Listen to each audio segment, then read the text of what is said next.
Hello, hello. This is Ignacy from Portal Games. And Corey Thompson from Above Board, Rose Gauntlet, Play to Z, lots of things. And this is Stephen Bonacore, the Podfather of Gaming. You are listening to Board Games Insider, episode 369. And we're recording this on May 13th, 2025. Board Games Insider, powered by Board Game Geek. Gentlemen, we're finally back in our normal locations at a normal hour, sort of, for most of us. I hope everybody's well. I would say that it is not normal for all of you being at home. Like you guys travel so much, like sometimes we are at home. So now all three of us at home, a rare situation, I would say. It's fairly rare. This is true. Yep. But we'll talk about the travels and what we're doing and things like that in a moment. In the meantime, though, the fans need to know what's going on at Portal Games. At Portal Games, so we released 51st State on Board Game Arena. This is a big news for us, very important. This is the first official game from Portal Games at the Board Game Arena, so I strongly encourage you to check it out. It's free to play. And every one of you who plays, give me some little percentage of reality. So I encourage you to play and have some fun and enjoy it. Once again, Board Game Arena is a professional, a legit company that respects the designers, respects all the contracts, and they have a contract with every publisher. So this is a very legit business, and I strongly recommend to use it. As a silly comment, because of course it must be a silly comment, I also strongly invite you to go to Board Game Arena website for 51st State and read through 100 comments, people yelling at me that I'm disrespectful to call my name, my game 51st State, and I should not troll Canadians. So,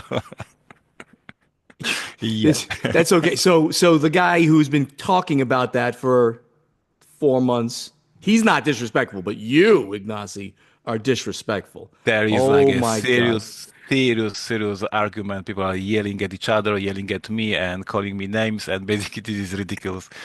Oh.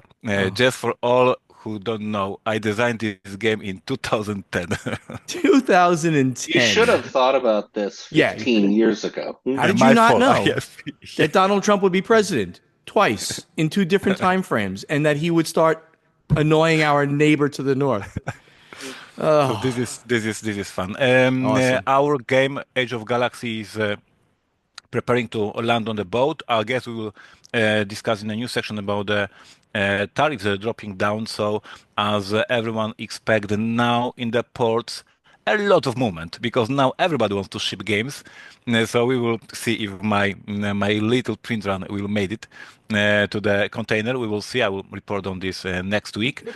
For all of you who want to support Portal Games with this tariff situation, we have a discount code. It's called Cashflow, and if you type Cashflow in our web store, you will get a discount on any of products that you want to purchase. So I strongly recommend to support us. And I have, because it's a YouTube channel, Steven's YouTube channel, I have something to show in the camera for the first time. Ooh. I haven't even tweeted yet. So this is like literally the first time published.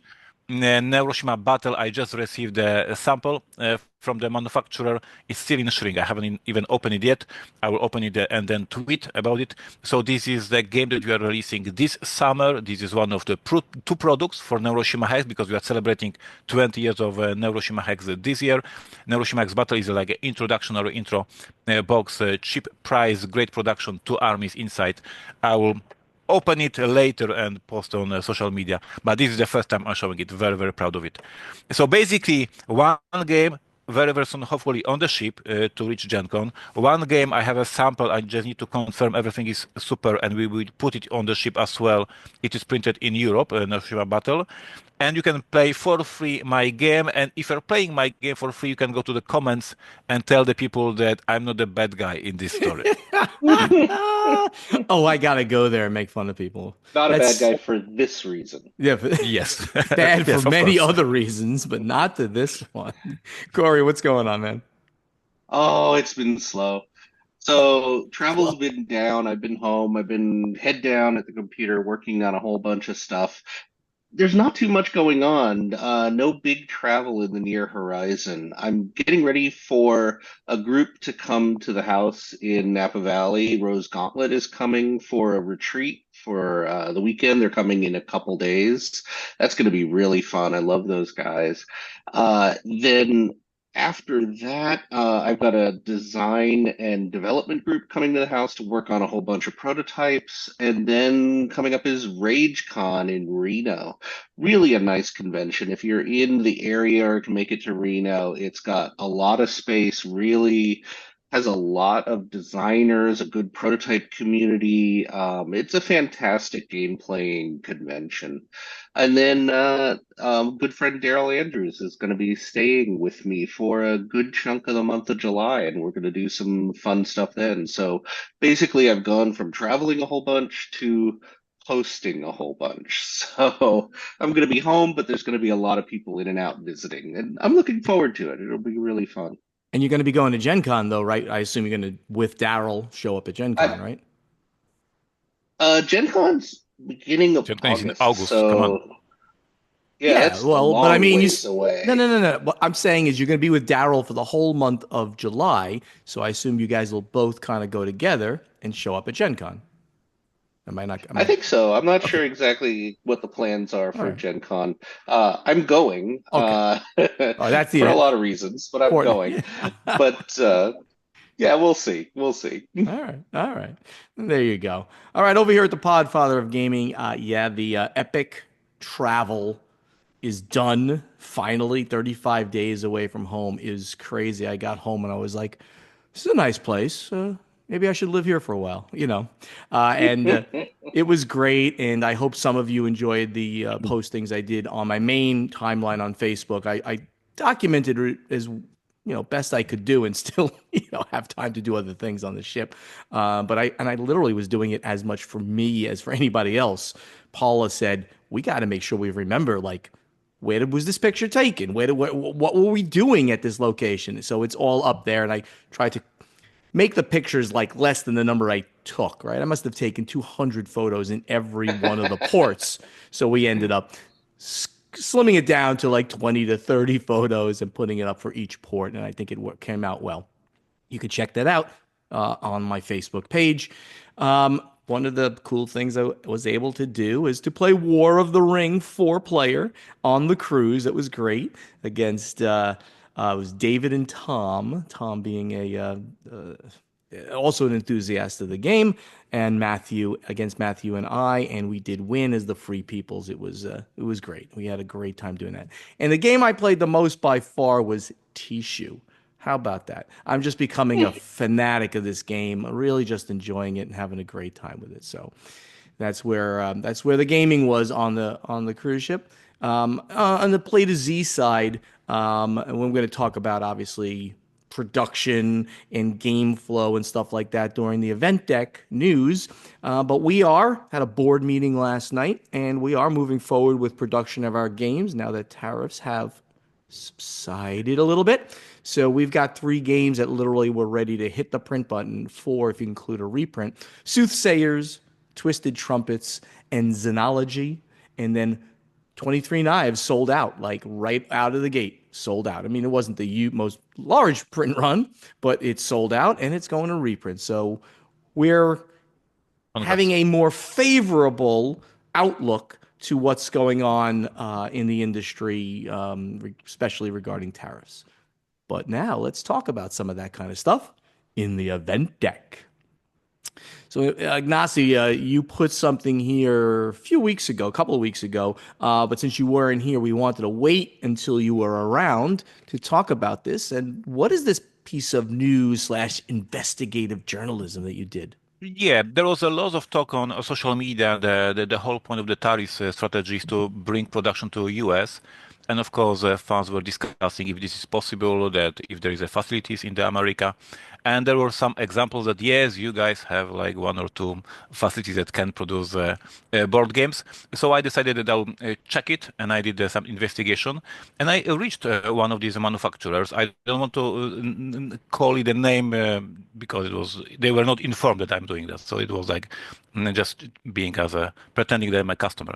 So I calculated the production of the board game in one of the American facilities, and because I didn't want to be a mean in this investigation, so I was not quoting a plastic insert, I was not quoting plastic miniatures, I was not quoting plastic dice, just a regular basic board game, a cardboard box, a rule book, cardboard tokens, like super simple stuff.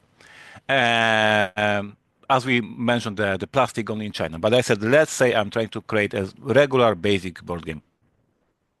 And I sent a quotation, and I got the price. And then I got this price compared, but not with the China, because there's once again a lot of talk on social media that in China there is no human rights, etc., etc., and the Chinese has a labor.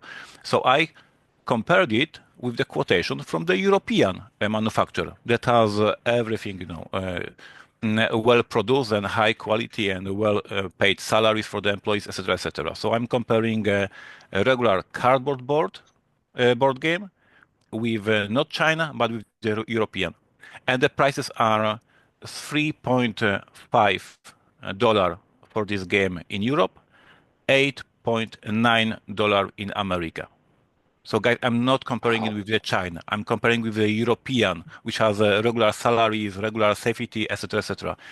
It is impossible to produce at this point in America because there's no facilities. They have no machines. They have a very high cost of production.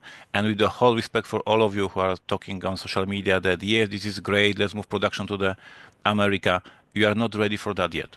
At some point, kudos. I would love to print in America and don't deal with containers and customs. But at this point, 3.5 in Europe against 8.9 in America. I'm not even checking China. In China, probably there will be like a $1.5. Yes, we know it is. China is super, super cheap. So is that what I'm reading here? It was on a 4,000 print run. Is that right? Yes, I decided to quite good print run. It was not like 1,000. 4,000 is a really solid print run. Sure. And the price is like it's more than twice. And this is all converted to US dollars or euros, no matter what. As long as it's apples to apples. So as you can see here, we're talking what is that, like 2.3 almost times? 3 times. Yeah. Crazy difference between the two. And basic production, just cardboard, no fancy stuff, just no basic fancy stuff. And by the way, Play to Z did very similar things, and we went right to, and I'll say it, we went right to LudoFact USA. And do you know what LudoFact USA? In fact, and I went to my guy in Germany. I always talk about Frank Yeager. He's a very good friend. Everybody knows him in the industry. He was my main contact when I was printing over in Europe, and he helped getting things running in the U.S. for LudoFact USA, and then they worked up a quote on a very basic type of game. And first of all, they said they're not even doing games. Think about that for a moment. LudoFact USA, which was set up to do games, board games, basically, has basically stopped doing them in the USA.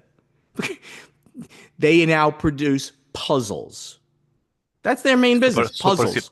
Super simple. Bum, right? bum, bum. No, they just keep banging out, cardboard puzzles for companies. And the numbers that they quoted out was just sadly crazy much more money. And they know it. They said if you're going to print 50,000 units, we have a shot at making this competitive. But that's not realistic for any of the companies here represented right here. Not going to happen anytime soon. So, Ignacy, thank you for that investigative journalism and putting that all together for us. Thanks. The next one is, more interesting stuff about the Diamond Comics bankruptcy.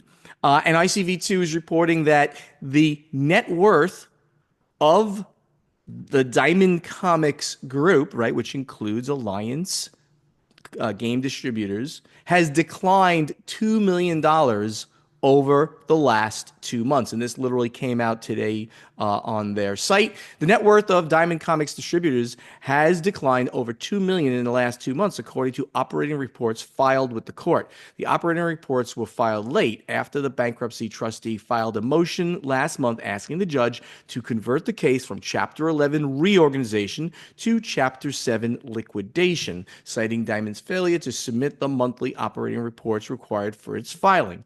At the end of January, Diamond filed on January 14th. The net worth on the monthly report was $2.5 million. That's the net worth of the company, their complete assets minus their liabilities. And at the end of March, it was $269,000. So is it just me, or is this a weird way of saying it? Like, we're down 2 million is a lot different than our value is just over 2 billion and we're down 2 million. It's a well, and again, this is a weird way of saying that, but more importantly, and why is these numbers going down? It's because of the costs to go into bankruptcy. Lawyers just suck up a lot of money.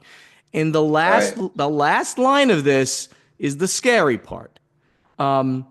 This is making it increasingly difficult for the proceeds of the sale of Alliance Game distributors and other Diamond assets to cover the full liabilities of the company. This is a very, very telling statement on things that we've reported and how this might trickle across various portions of this industry. I mean, we certainly don't want to see other people getting affected by this, but this is not boding well in general. Well, Diamond owes a huge amount of money to a huge amount of people. And if they're not going to be able to pay it off by liquidating and selling off the assets of Diamond, then there's going to be a lot of casualties. Yeah, there just simply will be. But let's not say that yet, and let's see how things play out before we jump to any conclusions. So we've got, of course, tariff news, right? There is all kinds of stuff that went on. Corey, why don't you take lead on this? I think you grabbed this from Gizmodo, or was this Ignacy who grabbed these from Gizmodo? I put it originally in. This was more of a national news story than a game, specific news story, but now it's blown up everywhere. So the U.S. government, Donald Trump, has put a 90-day pause on the tariffs from China. And what this means in real numbers is it's gone from its mega high value of 145% down to 30%. And in the inverse side, China has also reduced their tariffs for the US. The story's all over the place. And I just want to put out a good friend of the channel, Christine, actually texted me minutes before we started recording, pointing me to an NPR article about the bouncing tariff numbers. So lots of people have been reaching out just saying, hey, tariffs are better, tariffs are better. The article that I liked was from The Guardian. It says Donald Trump hailed a total reset in relations between China and the U.S. after the countries agreed to a 90-day pause to the deepening trade war that has threatened to upend the global economy, with tariffs to be lowered by 115 percentage points.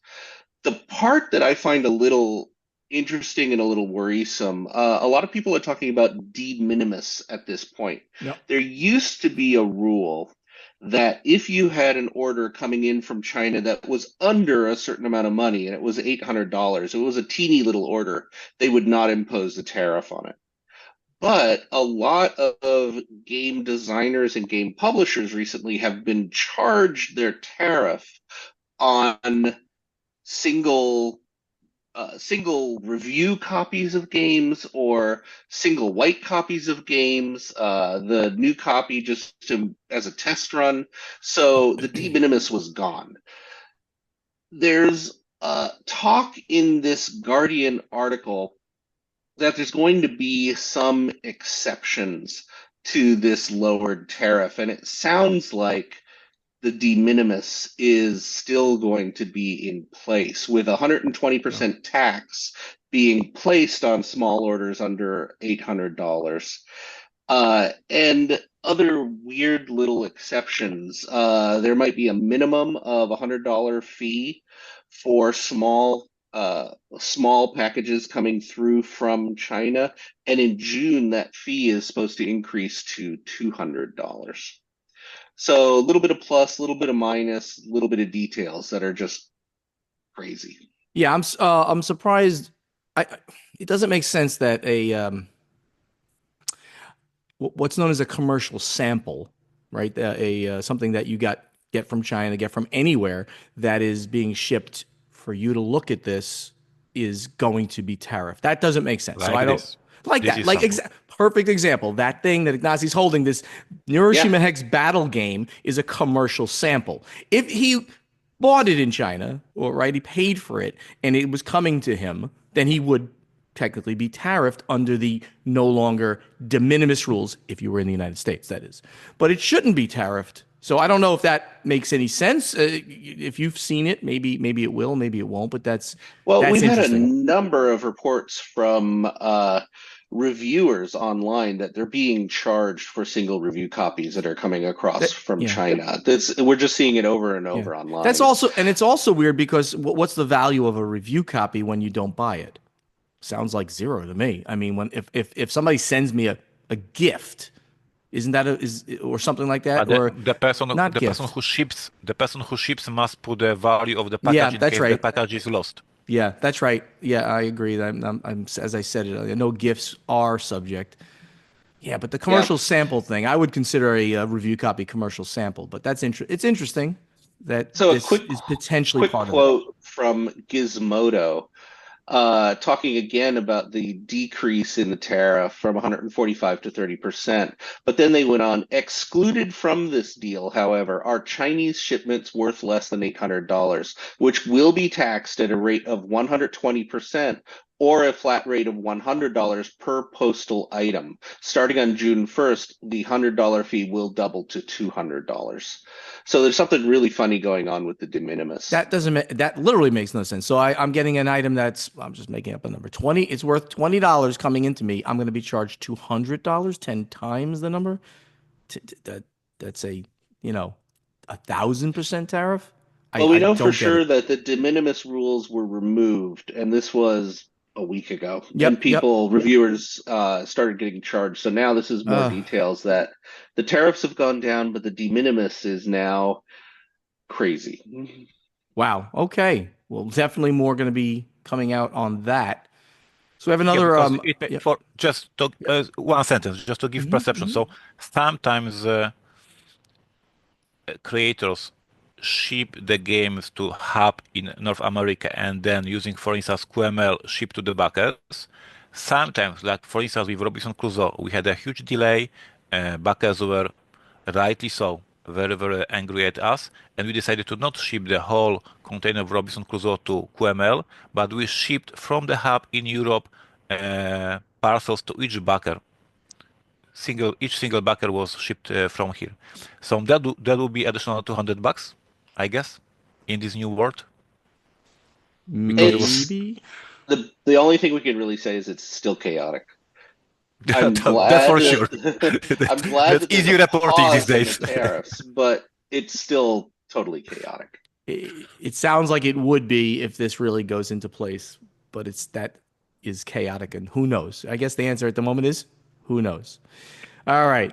So now we have another ICV2 article that's come out. It's RAFM Miniatures and Silver Fox Productions are closing up shop. I do not believe I know these two companies, and they're part of the Yeah, miniatures industry, apparently. RAFM has been a hobby miniatures company for decades, for a very, very long time, back in the days of lead miniatures, metal miniatures, Ral Partha, all this stuff, back to the 70s. So This is from ICV2. RAFM Miniatures and Silver Fox Productions announced that they are closing down after 50 years in the miniatures hobby industry. Should say this is a North American company, Canada, but this is a North American miniatures company. Okay. This company was started back in 1977 in Paris, Ontario, as RAFM Company Incorporated by Jack Van Schalk and John Lang. The company produced lines of 15 millimeter, 20 millimeter, and 28 millimeter scale miniatures for historical campaigns and fictional settings. They've also been involved in distribution to a certain extent with Ral Partha. So there's a quote from Jack Van Schalk. Being the largest miniatures producer in Canada gave us the opportunity to work with many great American companies like Ral Partha, FASA, R. Talsorian, and Reaper Miniatures. We worked hard to bring a wide variety of miniatures and companies to the Canadian market, as well as our produced own fantasy and historical lines of miniatures and games. So unfortunately, the company has now shuttered. The company has is closing after 50 years. They're not mentioning any particular reason. They're not mentioning financial stress.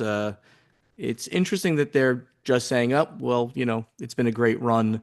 Our miniatures should be available via other means." It kind of mentions that at the end of the article. So we don't have information on why this is happening, but it That certainly is is happening. that is exactly my thinking. Like, I have no background information, but they are closing after 50 years. It looks like they said, okay, 50 is enough. Thank you. Like it is like a well-prepared plan, maybe for a couple of years already. But I don't know. I have no other language. But this 50 looks like the owner said, "I'm done here." Yeah, Wow. and who knows? The next article, which is the final piece of good news, maybe. I mean, I guess we had good news in that tariffs came down and there's a 90-day pause. But the next article is actually kind of good news for the industry, and that's that Catalyst Games, in my very good friend uh, over there. My God, now I'm going to be sound like an idiot. What's his name? Oh, his name is in the article, I'm sure, right? No, his name is not in the article. Lauren Coleman. Oh my God. I actually reached out to him right after this came out. I reached out to Lauren, and this only came out yesterday, so I reached out to him to congratulate him. Catalyst Game Labs is acquiring Iron Wind Metals, and that company includes the Ral Partha brand of miniatures. So Catalyst Game Labs has acquired Iron Wind Metals, including Ral Partha, the company's announced. Under its new ownership, Iron Wind Metals, which is based in the Cincinnati area, will continue to operate as a separate division manufacturing metal miniatures for a variety of companies and brands, including Catalyst's Battletech. Ironwind Metals owner Mike No explained his reasons for the sale. Last July marked my 42nd anniversary in the game industry, and I had no plans to quit anytime soon, he said in a statement. However, Melissa, my partner in life and in Iron Wind, has been battling health issues and now needs me there more often. So after more than 40 years in the game industry and more than 20 with Iron Wind Metals, it was time for me to step down and take care of my family. Fortunately, Lauren Coleman and Catalyst Games Lab stepped in, allowing me to gradually back away and stay home with Melissa while letting Iron Wind continue with business as usual. So this is actually very good news that the brand will continue, the miniatures line will continue. Catalyst is picking up a company that will extend their line of games and accessories. And let's note that this company, Iron Wind Metals, as well as the company we just spoke about, the name was RAFM Miniatures, are metal producing companies. They don't do plastics, at least not to Old my school. knowledge. Old school miniatures, right? But in some ways preferred, I think, by some miniatures gamers. Maybe not all of them, not now, This because is I'm in a miniature gaming a lot. So all the not all, well, sorry, but many historical war games. So we are not talking games workshop, science fiction, fantasy, but if you are talking Napoleonic times, ancient times, lots of these games work well with these metal miniatures. yeah. So good news. A company was able to sell themselves successfully. Sounds like it was a a good marriage between the two companies. Congratulations to both companies. And Lauren, answer my email that I sent you. That'll be great. And now let's get over to strategy and tactics. All right, so we definitely can take some questions this week. We did some last week. We had to put it on hiatus for a little bit because we had so much news, and the news keeps going. Chris Dupree, he's very active in our forums, friend of the show. I like to call everybody friend of the show. Several BGG reviews point out the, quote, randomness of a game, wondering if there would ever be a rating to sum up a game's randomness, like 0 for Kalis/diplomacy, to 10 for Yahtzee, or non-random, random-free, lightly random, regular random, like non-alcoholic or alcoholic-free or light versus. So, gentlemen, I'll just throw it out there. Do you think this would be something that you'd like to see? Something that you think is useful or will ever happen? Yeah, on many board games released in Germany, you have this table at the back of the box, and and how much of the luck, and they have this track. So they care about it a Skill lot in versus Germany. randomness. Yeah. Yep. So I noted it is common in Germany. So for the record, I like games that have a certain amount of random. For the record, I like random, and I don't mean like, there's no decision points. That, of course, is silly. But I like games that will change based on random selection cards. Roll dice. You might get the number you need to get that action in like War of the Ring. Roll 107 dice. Hit on 5s. Do you know that the more dice you roll, the less random the game is? Very interesting point. Think about that for a second. That is a true state. You roll one die, whatever it is, a 6, a 20, that kind of die. It is very swingy. If I rolled 100 die of the same thing and I was looking for a specific number, and I did it many, many times, you're going to get a much more consistent distribution. It's the average of large numbers, and standard deviation is going to be tighter. Statistics, baby. I took it in college. It's great. But anyway, so what do you guys think about? Do you like randomness? That's kind of a good question. Maybe we should add that to our list of questions. Do you like randomness?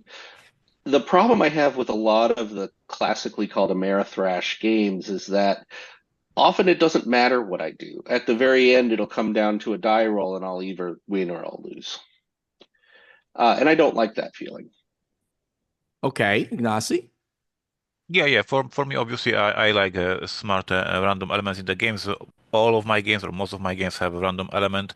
I find it as a challenge. So the game challenges you, throws at you some situation that you were not expecting, and now you have to act. But exactly as Corey said, then the game has to provide you tools to act. So first, with the randomness, we create the environment, we create situation, and then we tell the player, and now deal with it. So the example, of course, Robinson Crusoe, you have some randomness with the weather dice, but then you have the different actions, you have worker placement mechanism, and you can deal with these problems. So I love dice to create scenarios in the situations in the game, and then players deal with it. High randomness, I think, has a place in gaming in two situations. If the game is very short, then players will tolerate a high degree of randomness because you haven't been that invested. You haven't played for 2-3 hours and then lost everything due to a die roll. The second situation, which is more for longer games, is you have to have the ability to mitigate. And that's what we're talking about with Robinson Crusoe, especially, which that's a mean game. You have to have a warped personality and really a sociopathic attitude. I think anybody who could have designed such a game is an absolute sociopath. It's a monster. Oh, absolute monster, like reptilian brain, horrible human being. And then when somebody might have won the game, that person said to Bonacor, "You played it wrong." Exact quote after I told Ignacy that I won in Robinson Crusoe. "You played it wrong." Deny it, Ignacy. Deny it. I don't deny it. Great question. Luke Dixon at Black and White 484. He says, Steven, my friends and I had a pleasure of learning how to play Thunder Road Vendetta, a 10-rated game for me. With you at Tantrum Con. I remember playing with you, Luke. Well, I remember playing a bunch of this game at Tantrum Con. I'm not sure who you were, but yeah, we had a great time at every one of those tables. That was at Tantrum Con in January 2024. We had a blast, and it was great to finally meet you after listening regularly and following Stronghold Games for years. Oh, thank you. I hope you enjoyed the local craft beer too. I now remember you, sir. Thank you for the beer. Beer is the All trigger you to got to do is give memory. me a connection there. Beer is my love language. Tantrum Con 2025 is scheduled to take place soon, and sadly, you have not been advertised among the special media guests. Yeah, I did not make it because of the rest of my crazy travels. For everyone, well, thank you first of all for that shout out to me. For everyone, can you provide an overview as to how smaller regional conventions secure the appearance of noted game designers, content creators, industry veterans such as yourselves? What particulars beyond travel and lodging considerations might be discussed by both sides that make these appearances possible? Well, we know that Ignacy will not travel more than 25 miles, from his house, so getting him is hard. But what do you This think? weekend, this weekend, I was another time a special guest of honor at the Would You Play convention in Łódź. Oh, that's a great name. Which you play? Yes, Great, That's awesome. great English Polish play on words, I yep, assume, right? Which is yes, the name of the yes, city? That's yes, beautiful. yes. Which you play.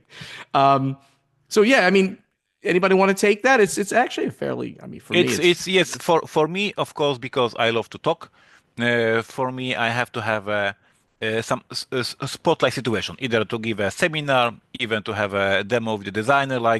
I don't want to just go there and walk around the halls and actually just greet people at the halls. I want to do something more or less epic. So if there is a convention that invites me and tell me, hey, you can have a seminar or you can make a demo or release of your game or something like that, signing games. I will be considering this, of course. For instance, this convention I was this weekend, it is a small convention. It was the second edition of these conventions. But I was eager to see it. I was eager to meet people. They were very kind. I knew one of this personally who was doing this convention, so I was eager to go there and meet people. So I think it's very easy. Just network, be nice, and invite. Yeah, I think it's all over the place. There are certainly some designers and notable people in the industry that will ask for a fee, for a speaking fee. It's pretty much accepted that lodging and travel is going to be covered in some way. I am a pretty low bar. I've been asked to several conventions, and I am easy. Um, for a room, I'm there. I'll do whatever they say. I love teaching games. I love talking. So I am probably the yeah. easiest of all the people to get. Yeah, I mean, I'm in that exact that camp. As long as I have the time, right? I'm there. I'm there. I want to do, as Ignacy said, I want to be on the schedule to be doing something. Sure, I can show up and Yes. walk around and shake hands and play some games, but I'd rather be on the schedule playing games, right? Hey, play Thunder Road Vendetta with Bonacore. That was on there. Play Terraforming Mars with Bonacore. That's what or of course a seminar, talks to people. I want that kind of stuff, but it's not a demand. It's, I think, better. Why would you want to spend money to put me in a room, spend money to fly me there? And that's the only thing. I don't care about food. I can buy my own food, buy my own beer. And in fact, I've even done it without. I've even done it without the plane. I think I forgot. I mean, maybe it was just a cheap flight, so I paid for it. I will go almost anywhere. Just talk to me. If you've got a con and you want me to show up, talk to me. I bet we can make a deal. I'm gonna make you an offer you can't refuse. All right, Marco Dobrodnik from Croatia. What's your recommendations for games to use for introducing non-gamers, newbies into the modern board games of 2025? If they played only Uno, Monopoly, and old trick-taking games, is it still a good choice like Carcassonne, Splendor, Ingenious, Ticket to Ride, Codenames, Point Salad, The Crew, etc.? Or do you have more recommendations? What's the most complex game you think a newbie can handle? It's a good question. Obviously, it's a little subjective. Anybody want to pick something? Because the ones he mentions are mostly good. I think they're. I would point to all of those. Some of them are a little more complicated than others in that I group. It, I think if I may, just very shortly, I Hmm. think it may, for the context where you meet, it is a different thing if you're at the party for New Year Eve and you want to party games, or something if you're just having a Sure. chill out weekend in the mountains. Uh, The game that I would recommend is a Catan, obviously beautiful, amazing game. But my personal story is that before Mary was my wife, I invited her for a gaming night. We played Catan, and she said she hated and she doesn't want to play board games and it is terrible and she doesn't want to play board games anymore. And I was terrified. Luckily, I had a backup plan. I put on the table cash and guns, and when we started shooting each other, she loved it. Yeah. So of course, it depends so much on the group and on the Yeah. mood of the room, etc. Right. So it's a very difficult question. Right. I I have found that with traditionally non-gamer friends, it depends on what they're excited about. There is no entry level, non-entry level, with very rare exceptions. If they if my friend is very, very excited about a title, they see a game, they see art, they see a theme, that excitement will carry over to a moderately complex game and they'll have a good time playing it. The one that I've talked about a lot is I had a bunch of friends over and I said, do you want to play a game? And they immediately went over to this immense wall of games and pointed to Terra Mystica Yeah, of and course. said, I want to play that. And they had never played any hobby No. board games. No. And we put it on the table and they learned it. They loved it. They wanted to play again. It was a great experience. You But taught Corey, officially, you are motivation. crazy. You crazy. Crazy alert. Oh, Crazy I think alert. I'm a pretty good teacher of games. And if the motivation is there, if the excitement is there, uh, it goes a long way. Yeah, I mean, I get what you're saying, but I would have told them, hey, instead of that, let's play Ticket to Ride. And but in fact, I mean, when we get away from the party games, as Ignacy kind of said, I mean, we're getting into a true, hey, this is a hobby game, and this is a great game to bring people to. I think Ticket to Ride is right at the top of that list. It's more than Catan's got issues like who's going to trade with me. There might be bad feelings about that. Ticket to Ride, just put down trains, collect cards, put down trains, make routes, score points. So easy. To be good at that game, you got to So study. mean. Oh, it's only mean if you play it. Yeah, it's mean. Sure, if you and me were playing it, oh, I'm gonna be mean to you. I'm gonna get all your routes. I'm gonna see what you're doing. You're dead. But with a bunch of new games, you wouldn't do that. You're just going to put roots down. You're going to score points, and then later on, you give them the bigger strategy. So, you're crazy. I think the crazy alert is definitely Officially, yes. You need a new business card, and not with the corn, but with the crazy. I crazy, stand by it. crazy for You newbies. All right, no. one more question here. It's Dr. Vincenzo Averello, who we're playing Terraforming Mars constantly on BGA. He's at Zacho Soldier, and this is from January 1st. I believe this is the second question, I think, from the new year of 2025. You talk about wine on BGI, you talk about tea on BGI, you talk about beer on BGI, but how do you take your coffee? What roasts are you going with? Any dairy or sugar? What are we making it? Is Stephen really an old Italian man making it in a mocha pot? Oh, how are we making it? Stephen has no physical skill at making coffee whatsoever, Oh my. especially in a state when he needs his coffee. And as you can see from every time I'm on this show in the morning, I have a mug that's bigger than my head that I'm drinking coffee from. That's not true, Corey. I don't have a cool machine like you. Corey's got a one like almost professional Breville. Breville? It's beautiful that machine. Yeah, Makes a great cup of espresso. I I've got a Nespresso. That's the man needs his it's coffee quick yeah, it's version a of your machine. pod machine that makes brown water. Oh, stop it. You're such a jerk. You are an absolute jerk. All right, let's. So, first of all, yes, I'm a coffee snob. I love my coffee, and I drink a pot of it in the morning, and I drink it black. I don't want sugar. Ugh. And I don't put the only time I'll ever put milk in coffee is if I gotta like cool it down so I can drink it faster. It's the only time. I'll sometimes drop an ice cube into it, just like I need this coffee now. I need this So coffee. I am a bit of a coffee snob. I have had I counted it not that long ago. I've had 23 different espresso machines, and I am now with a machine that I really, really enjoyed. I've had very high-end espresso machines, and I've had very, very cheap espresso machines. And right now, I use a Breville espresso.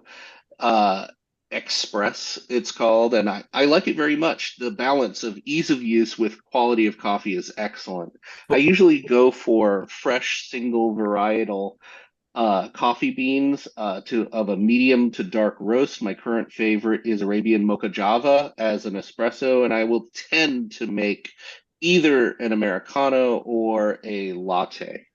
for the record, you have more dollars than cents. Ignacy, that's a play on Crazy words. alert. Mostly Crazy gifts, alert. mostly Crazy gifts. alert. 23 machines he's had in his life.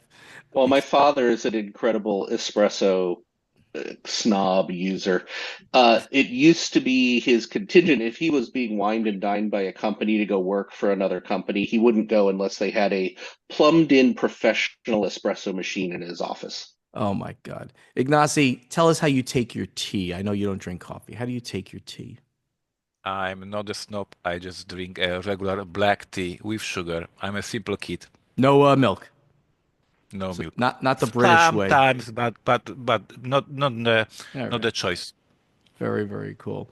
So yeah, Vincenzo, you started a war over here. Thank you for that. And now let's get over to play testing. So last week, as usual, Corey, you're the man. You've given us gave us a good question to talk about. What was that question, sir? I have to just point out that I put a lot of questions on here, and the respect that I get are highlighted comments that go, "This is a dumb question." I have written that. This was not a dumb question. This one was a good one. We Oh. agreed. So, question for this week. Do you play games solo? If so, what's your favorite game to play in solo mode? If you don't play games solo, why not? And if some of your all-time favorite games had a solo mode, would you play them solo? So we're talking about multiplayer games, not games designed just to be solo, but standard multiplayer games that have a solo mode. So We we got had a a lot oh, of we had a lot answers, of two answers. pages This was fully. a popular one. Let me see here. Marshall S. He said his favorite solo game is Too Many Bones. I guess I have to justify having the trove chest. I guess that's the big one of Too Many Bones. Uh, It's the big box that holds everything. It's gorgeous. Like most folks, I prefer to play with a group. The game serves as a means to get together with friends, have a good time, and great. I love to play solo games. There are basically two modes for me. One, to learn the game, so I have familiarity with the game rules and mechanics to teach the game. And two, play games solo that have an autonomous mode just to have a great time. So, he really wants to play multiplayer with people around the table, but he will play solo for various other reasons. I just want to point out this really delightful subplot that was coming through in all of the responses. There are a lot of people who will play solo, given there are stuffed animals around the board that can be the other players. And I'm all in favor of this. So Ann W. wrote, as a kid, before realizing gaming was a hobby, I played lots of games solo with stuffed animals sitting in for the other players. I still will play multi-handed solo, both for learning and for fun. Forest Shuffle is one of my current favorites, multi-handed solo games right now. Uh, and the stuffed animal thing came up several times, which I just find delightful. That is very cool. Brian Carroll, he says, I play a lot of games solo because most of my gamer friends aren't close. I will also run games solo when initially playtesting to help rules. So that's very similar.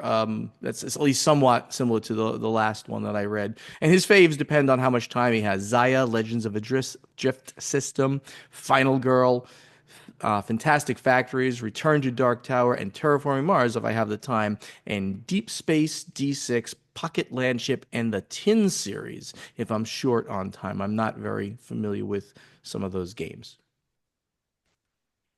Anything They're good? Anything good for great you? choices. Patrick Zock kind of hits where I feel about solo gaming.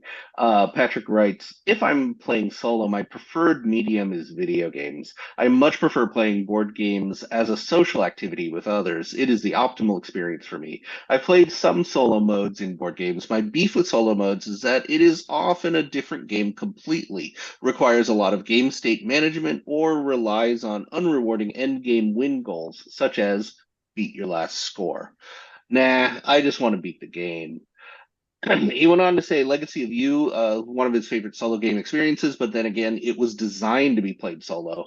And then also calling out Sagrada, Sprawlopolis, and Pendragon, The Fall of Roman Britain. Haven't played that one.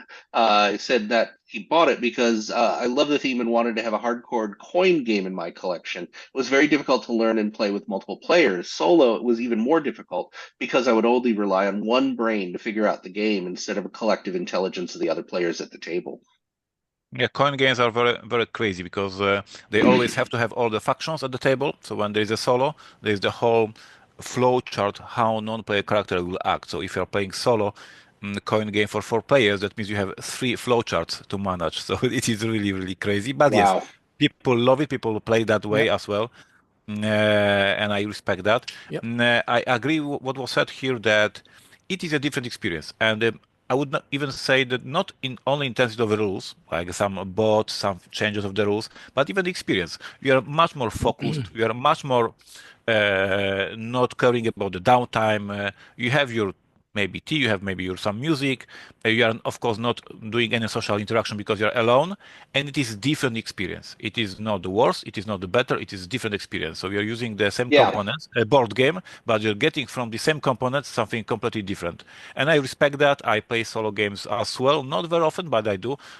2 weeks ago, 2 weekends ago, I spent the whole weekend playing Warfighter, war game about the North America campaigns, and I had a blast.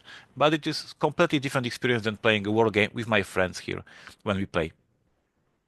And I think the last thing maybe we'll mention, because we are going long and moving on, is that there are a significant number of people here that saying, no, I just don't play solo games. I might as well just play a video game, alone. Greg Senko, Lal Margu, and Aaron Pope, all three of them basically said the same thing.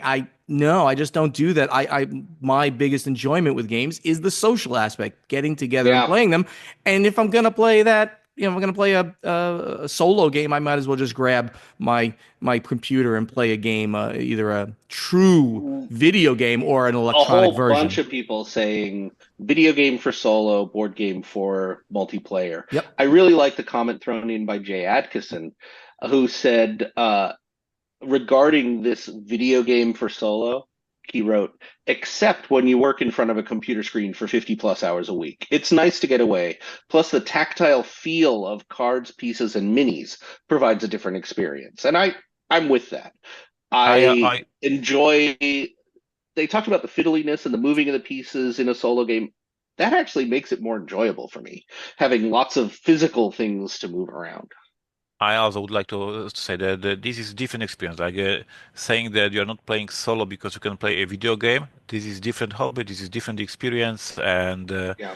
you cannot compare it. For instance, I do crazy thing that is playing miniature games solo. I mean, I have a gaming club. I play with my friends, but sometimes in the weekend I play miniature games solo. Miniature games solo is completely crazy because you have your painted miniatures. You move them around the terrain on the battlefield, and then there are these non-player orcs and goblins attacking my miniatures. And of course, I could play FPS, Doom or Quake, and shoot some goblins on a video game. But painting these miniatures, putting this terrain, measuring how far my Gimli is running, this is different. So yes, this is playing solo. Analog is different than playing solo video game. Very, very good. So, because we like to keep a cohesiveness within our shows here, I actually quickly updated the question for this week. And it is a question from Corey, or is it? No, this is not. This is a question from all of us. I'm going to say all of us because we thought of it Sure. as we were doing this. So, Corey, why don't you read it because you seem to be the reader of the questions here. You seem to be the reader. Corey Thompson, reader of questions. What a job. So the question is, do you like randomness in games, like we were talking about earlier? And how much randomness do you like? Give us examples of games you like that have a random element. Also, give us examples of games that you like that have no or almost no random element at all. Yeah. So I think we've almost already answered this question from our own perspectives. I like games that have a higher than average random element. And if you think about it, I like games with conflict. And all games with conflict really have a random element. You're going to roll some dice to figure out the battle, but you'll manage the randomness by having overwhelming forces in a game of conflict to then take acceptable losses to continue your campaign, things like that. Anybody else have anything to add? I think the biggest thing I have against randomness can be summarized up by Talisman. I played a lot of Oh, Talisman in the 80s because it was what I wanted. It was a dungeon crawl yep, board game, and there weren't very many of them around. right. But famously in Talisman, you would play for hours. You'd play for 2, 3, 4 hours, and then end up in the center at the final duel, and you'd flip over a card to see what the bad guy was. And in Talisman, one of the bad guys was horrible Black Void. You lose, start over. I have two stories. Randomness. Two Once stories. one story about Talisman, because what Corey said is true. So for all young parents, this is the perfect game to give to your kids and have like 5 hours of silence because they'll be playing in the room and you have them off your table. So this is a very I good hack for still the young love it. parents. My memory, we went for the vacation. We took Talisman because we are smart parents. We gave this game to the kids, and after a few hours, we hear a lot of noise from the room, and then we hear information. Mom, Jan changed into the frog. He's sitting at under the table and he's crying. And that was a disaster. The kids were crying. One of them changed the frog. We had to, you know, step in and fix the situation. That was Oh my my, first story. that's The great. second story is I upgraded, make it better. The question that you guys put in these show notes, so you can check it out on Board Game Geek. I added one sentence that is beautiful and brilliant, and that is all I did. I can't wait to see it because it's not in the show notes. I'm But kind of Ignacy, afraid. yeah, It is. Ignacy, It is. It is in the show Ignacy. notes already. Okay. Okay. But all right, I'm gonna go right down to the Ignacy has already created a thread on Board Game Geek for you to answer this question. So go to the guild, find the playtesting question, and answer it. And now let's get to the final scoring. Thank you so much for listening and help us spread the word about this podcast by telling your friends to download Board Games Insider wherever they like to get their podcasts or watch Board Games Insider on the Podfather of Gaming YouTube channel. You want to be part of this podcast? You can. Go over to the Guild on Board Game Geek. Make sure you're a member. Ask us questions for our strategy and tactics segment. Answer our question to you from the playtesting segment. It's easy. You're smart. Go do it. Interact with us on social media. And amazingly, the handle is the same everywhere: Facebook, X, Instagram, TikTok, Blue Sky, and YouTube. It's Board Games Insider, Portal Games US, Podfather Gaming, Dice Tower Dish, Play2Z Games, Above Board TV. When you're out there and you're following us and you talk to us, you're talking directly to us. So interact with us. We're very happy about that. A special call out to the YouTube channels. That's our bread and butter. Portal Games Studio, the Podfather of Gaming, and Above Board TV. We would love to see you in person at an upcoming convention. So please, when you find us there, please come over, say hello. Corey, you'll see Corey at RageCon coming up, and then you'll see both of us at Origins in June. Thank you very much to Jake Thompson for professionally editing Board Games Insider. Thank you, Jake. Also, that great voice you hear doing the intro, the outro, the in-between segments is that of Ray Greenlee. He can be contacted to do voiceover work at raygreenleevoiceover.com. Gentlemen, it brings us to the end of another amazing episode. I'm sure our fans would agree. Is there anything you would like to add? And with that silence, I guess not. Got to come up with some good things to add here at the end, boys. My brain isn't working. It's early. It's really, really, really early for Corey. All right, everybody. Thank you again so much for being here with us, being part of the show. We really appreciate it. And we'll see you next week. Bye-bye. Thank you. See you later, everyone.